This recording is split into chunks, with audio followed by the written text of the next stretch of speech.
गुजरने लगता है जब मेरी आंखों के सामने ताज, पुलवामा, छत्तीसगढ़ में शहीद हुए जवानों के शत विशत अधजले शरीर के टुकड़े, रेत के टीलों से ऊपर जाती लाशों के ढेर और कश्मीर की खून से सनी लाल रंग की सड़कों के दृश्य सामने आते हैं। महोदय, अब तो हमारा तिरंगा झंडा भी हमसे ये पूछने लगा है कि क्या बात है भारत, आजकल फहराने से ज्यादा मैं कफन में दफनाने के क्यों काम आ रहा हूं। महोदय, हृदय तो उस दिन फट गया जब बूढ़ी माँ अपने बेटे के चिथड़ों को देखकर बोली कि साहब, आप तो भर्ती में 1 इंच भी कम नहीं लेते, मैं आधा शरीर कैसे ले लूं। महोदय,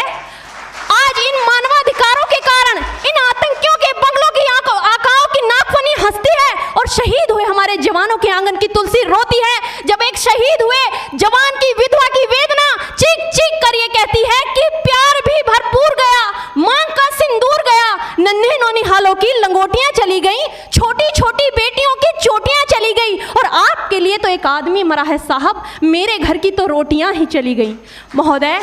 किसी भी युद्ध को जीतने के लिए पहल करना सबसे ज्यादा आवश्यक है, क्योंकि इतिहास गवाह है कि पहल करके बड़े बड़े युद्धों के परिणाम बदल दिए गए हैं। परंतु आज मानवाधिकारों के कारण हमारे देश के जवान इस कदर बंधे हुए हैं कि अपनी ड्यूटी पर खड़े होकर भी वो आज पहल करने से डरते हैं, क्योंकि महोदय भविष्य में उन्हें कटघरे में खड़े होने का डर सता रहा होता है। वो ये जानते हैं कि चाहे एक उग्रवादी की राइफल से निकलने वाली गोली को ये तय करना पड़े या ना पड़े कि वो किसे लगेगी, लेकिन हमारी राइफल से निकलने वाली हर गोली को ये निर्णय लेना पड़ता है कि चाहे वो किसी निर्दोष को लगे, दोषी को लगे या ना लगे, परंतु किसी निर्दोष को नहीं लगनी चाहिए। यदि ऐसा हुआ तो ना तो ये समाज हमें छोड़ेगा, ना ही तिल का ताड़ बनाने वाली ये मीडिया हमें छोड़ेगी। और महोदय, मानवाधिकार के तले